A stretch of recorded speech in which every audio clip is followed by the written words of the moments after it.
നമസ്കാരം, മലയാളി വാർത്തയിലേക്ക് സ്വാഗതം. അങ്ങനെ നമ്മൾ അറിഞ്ഞിരിക്കുന്നു ഇനി നമ്മൾ അടുത്ത 5 വർഷം ആരാണ് ഭരിക്കാൻ പോകുന്നതെന്ന്. അപ്പോൾ UDF വലിയ വിജയമാണ് നേടിയിരിക്കുന്നത്. ഇനി നമ്മൾ LDFിലേക്ക് വരികയാണെങ്കിൽ വലിയൊരു കൂപ്പുകുത്തുകയായിരുന്നു. 50 പോലും നേടാനായിട്ടില്ല. അതിന് പിന്നാലെ മുൻ മുഖ്യമന്ത്രി പിണറായി വിജയനെതിരെ വിമർശനങ്ങൾ ഉയരുന്നുണ്ട്. ഇപ്പോൾ മന്ത്രി GR അനിൽ നടത്തിയൊരു അതെ പ്രതികരണം എന്ന് പറയുന്നത്, അതായത് തിരുത്തണമായിരുന്നു എന്നൊരു പ്രതികരണം. അപ്പോൾ ഉള്ളിൽ തന്നെ അമർഷങ്ങൾ ഉണ്ടായിരുന്നു. അതിപ്പോൾ പൊട്ടിപ്പുറപ്പെടുന്ന സാഹചര്യമാണ് ഉണ്ടായിരിക്കുന്നത്. അത് മാത്രമല്ല, ഇനിയുള്ള ഒരു മുന്നിലുള്ള കടമ്പ ആരാണ് പ്രതിപക്ഷ നേതാവ് എന്നൊരു ചോദ്യം കൂടി മുന്നിൽ നിൽക്കുകയാണ്. അപ്പോൾ എന്താണ് അങ്ങയുടെ ഒരു വിലയിരുത്തൽ? ആരായിരിക്കും പ്രതിപക്ഷ നേതാവ്? പിണറായി വിജയൻ പ്രതിപക്ഷ നേതാവായിട്ട് വരും എന്നെനിക്ക് തോന്നുന്നില്ല. കാരണം അദ്ദേഹത്തിന് അമിതമായിട്ടുള്ളൊരു പ്രതീക്ഷയുണ്ടായിരുന്നു.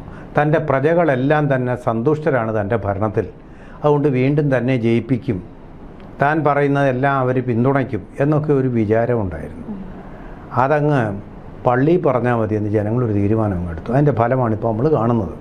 ഇവിടെങ്ങും അത് നടപ്പില്ല. താങ്കളുടെ ധാർഷ്ട്യം അത് വളരെ ഞാൻ അടിവരയിട്ട് പറയുകയാണ്. കാരണം പിന്നെ നമുക്ക് ഈ വാക്ക് വീണ്ടും ഉപയോഗിക്കേണ്ടതായിട്ട് വരും.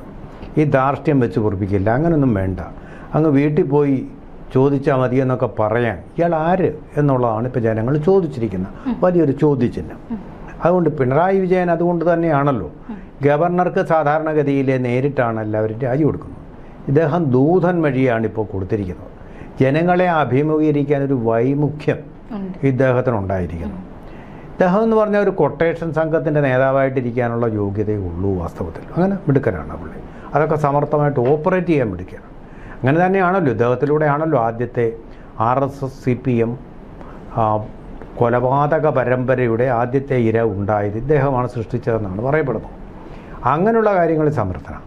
പാർട്ടിയിലെ സത്യസന്ധരും അഴിമതിയില്ലാത്തവരുമായിട്ടുള്ള നേതാക്കളെ ഒതുക്കി ഒരു മൂലയ്ക്കിരുത്താൻ മിടുക്കനാണ്.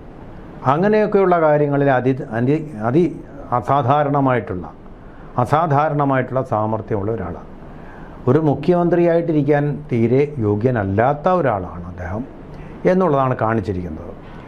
ഒരു പക്ഷേ തനിക്കേറ്റ വലിയ ആഘാതം പാർട്ടിയിലും പോളിറ്റ് ബ്യൂറോയിലും സെക്രട്ടേറിയറ്റിലും സംസ്ഥാന കമ്മിറ്റിയിലുമൊക്കെ വളരെ വലിയ വിമർശനങ്ങൾക്കിടയാക്കും എന്നുള്ളത് പകൽ പോലെ വ്യക്തമാണ്.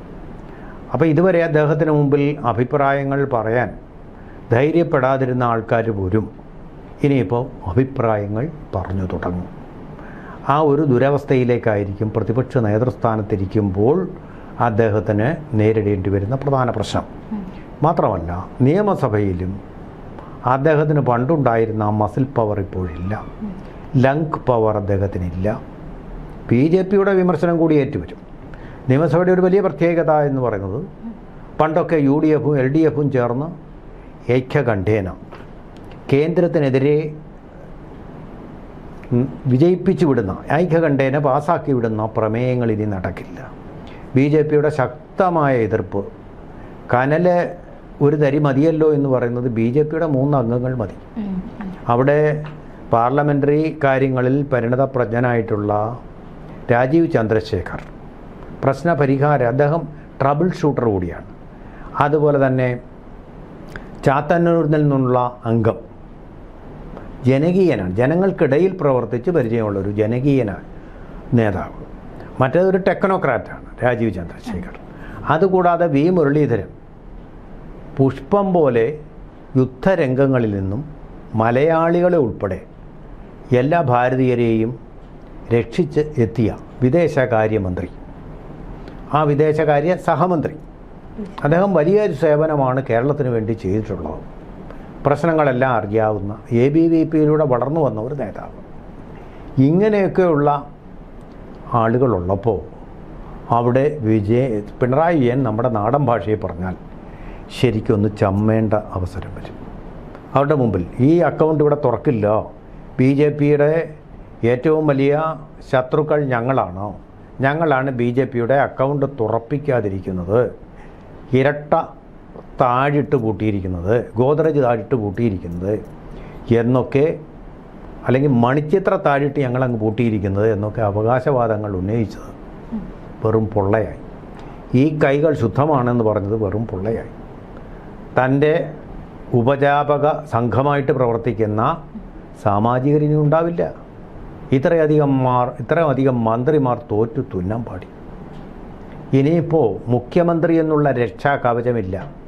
ശരിയാണ്, ക്യാബിനറ്റ് റാങ്കുണ്ട്, അതിന് തക്ക പോലീസ് സന്നാഹങ്ങളും ഉണ്ടാവും.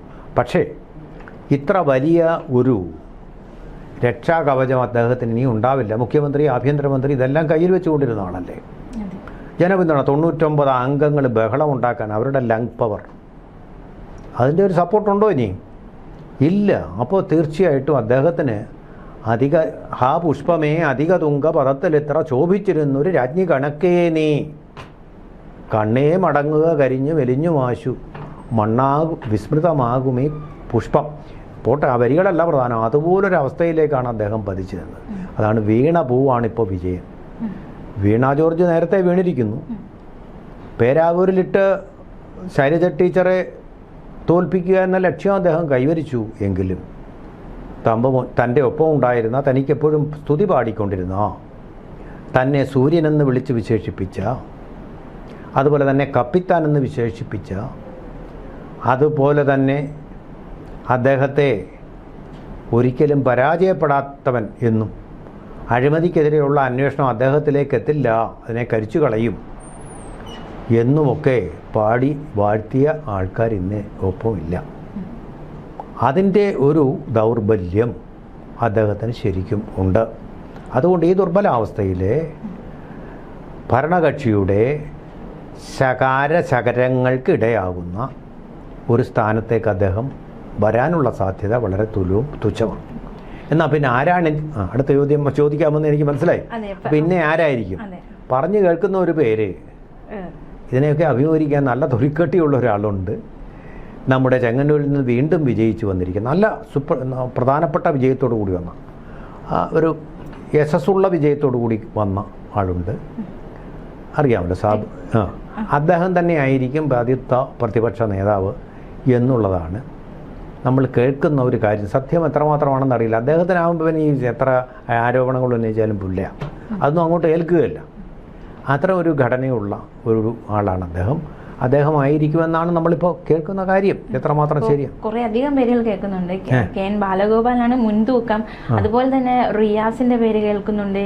അതുപോലെ തന്നെ റിയാസ് ഒരു ചാൻസ്, മുഹമ്മദ് റിയാസ്. അതെ, മുഹമ്മദ് റിയാസ്. അപ്പോൾ കെ.എൻ. ബാലഗോപാലാണ് മുൻതൂക്കം. അപ്പോൾ ആരാണ് എന്നൊരു ചോദ്യം നിൽക്കുകയാണ്. കെ.എൻ. ബാലഗോപാലാകാൻ സാധ്യതയില്ല. കാരണം അദ്ദേഹത്തിന് ഇങ്ങനെയുള്ള മറുപടി പറഞ്ഞുള്ള ഒരു പരിചയമുള്ള ആളല്ല. മറുപടി കൊടുക്കാൻ അങ്ങനെ കഴിയില്ല. മുഹമ്മദ് റിയാസ് തീർച്ചയായിട്ടും നല്ലൊരു ഡിബേറ്ററാണ്, അദ്ദേഹത്തിന് കഴിയും. കെ.എൻ. ബാലഗോപാൽ ഒരു പാവം മനുഷ്യനാണ്. അദ്ദേഹത്തിനെ ധനകാര്യം ഏൽപ്പിച്ച് അദ്ദേഹത്തിനെ ഇട്ട് ശരിക്കും പറഞ്ഞാൽ എന്ത് പറയുമ്പോഴും നിങ്ങൾ പത്രക്കാരെഴുതണം, നിങ്ങൾ പത്രക്കാരതിന് കേന്ദ്രത്തോട് പറയണമെന്നാണ് പറയുന്നത്. അദ്ദേഹത്തിന് ഇതുകൊണ്ട് പറയാൻ പറ്റുന്നില്ല.